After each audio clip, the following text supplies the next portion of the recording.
J'appelle Laura de l'écolieu qui va... je t'invite à comme tu veux. Comme tu veux. À côté du grand. Laura, l'écolieu. Vas-y. Je t'en prie. On est à l'écolieu ici. Association Piranga. Tout à fait. Eh ben, dis-nous. Du tout. Alors, je n'ai rien préparé, c'est Martine qui m'a gentiment proposé d'intervenir. Déjà, merci pour cet événement aujourd'hui. Merci à tous d'être présents.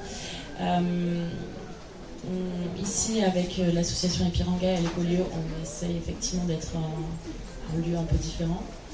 On parle beaucoup de tiers-lieux, d'écolieux. Voilà, c'est un peu le but dans nos actions et nos activités du quotidien. Je pense qu'on est loin d'être parfait, mais comme beaucoup, mais on essaye de faire de notre mieux pour proposer effectivement d'autres modèles, à la fois sur l'agriculture, donc on fait beaucoup d'expérimentation en agroécologie.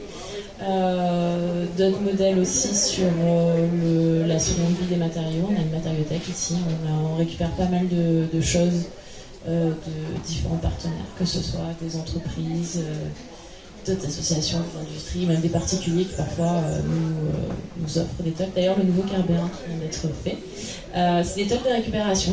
On leur a donné une seconde vie. Voilà, vous êtes installés, vous êtes la première conférence installée sous ce nouvel espace.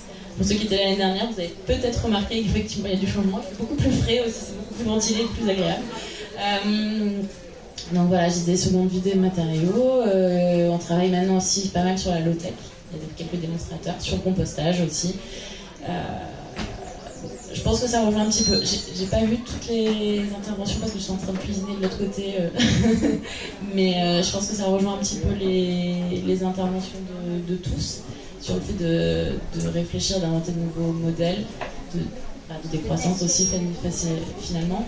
Alors, le tiers-lieu, c'est un espace qui est fréquenté par des personnes de profils différents, sur lesquels on va retrouver en fait des intervenants de profils différents et qui vont permettre de s'intégrer dans un écosystème à l'acquisition de compétences, à une régulation économique. Et donc, en fait, la réinvention de cette société passe par justement la vie et la fréquentation de tiers-lieux. C'est ça, hein. Donc c'est l'écolieu. Ouais, c'est un peu ça, c'est l'espace. C'est parce que je suis mal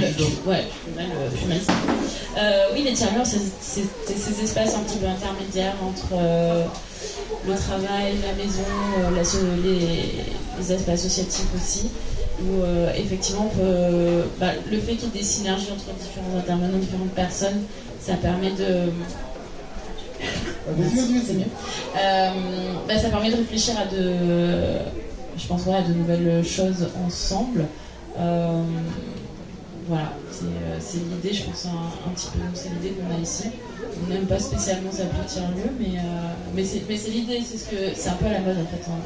Depuis quelques années, mais c'est ça en fait, c'est ce que ça représente de toute façon. Alors de toutes les façons, ce qu'on peut dire au travers des différentes interventions, c'est qu'il y a une vraie réflexion, il y a une vraie acquisition de nouveaux modèles, et ça se fait pas n'importe comment, et forcément il faut que cette population ait accès à cette information et puisse se réapproprier et des modèles, des exemples, d'accord? Donc là on est sur l'écolieu, expérimenter aussi. Expérimenter, parce que ça va pas se faire, comme tu dis, ça va pas se faire du jour au lendemain, donc il faut expérimenter, il faut réfléchir. Exactement. Le jeu des essais et des erreurs et voir ce qui fonctionne et qu'est-ce qu'on peut reprendre, qu'est-ce qu'on peut développer, essaimer, enfin voilà, tout ça. Comme le vivant. C'est ce que le vivant fait tout le temps. Exactement, expérimenter, voir ce qui fonctionne, ce qui va te permettre de s'adapter, d'être plus résilient ou pas, ce qui ne fonctionne pas. On élimine, ça va. Et on réfléchit, et effectivement, c'est l'idée aussi, c'est de pouvoir s'inspirer du vivant. Je crois que c'est un peu la thématique aussi.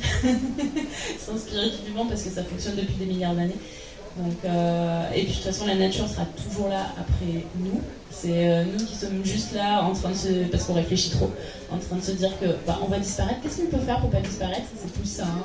Parce que bon, la Terre, elle nous survivra, il n'y a pas de souci. Donc, moi, pour la résilience, c'est un peu dans ce sens-là. C'est super, merci à toi, Laura, au travers et de vos applaudissements, vous applaudissez aussi, d'accord, toute l'équipe Ipiranga. Et je rappelle que les actions... Depuis, on a une plutôt très grosse équipe, on est très content d'avoir de nouvelles personnes dans l'association qui la font vivre. On a, depuis l'année dernière, on a pu ouvrir notre premier atelier chantier d'insertion. Donc ça fait un bond, on s'est retrouvé avec 8 salariés de plus qui ont apporté de nouvelles choses et qui eux aussi expérimentent beaucoup justement sur le terrain, sur toute la partie maraîchage en agroécologie. Ils y sont tous les jours et ils travaillent beaucoup. Juste...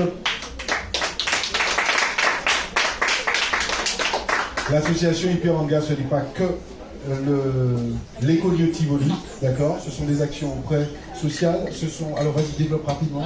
Très brièvement, c'est beaucoup d'actions socio-pédagogiques. On travaille beaucoup avec les enfants, on développe des jardins dans les écoles, des actions sociales aussi. On va vers les publics qui sont plus en difficulté, plus précaires, les personnes âgées, isolées aussi, en apportant de l'aide alimentaire. Et en redéveloppant aussi des ateliers, des activités dans certains quartiers comme Traînal Citron, le centre-ville, Terre-Saint-Ville. Voilà, c'est beaucoup de choses, mais qui finalement s'interconnectent toutes parce que l'idée c'est quand même toujours de protéger la biodiversité, s'inspirer du vivant et travailler autour de, on va dire largement, l'autonomie alimentaire, en tout cas l'alimentation.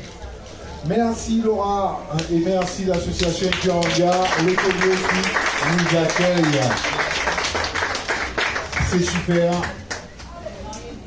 Plus que nous accueille, vraiment partenaire avec la manifestation.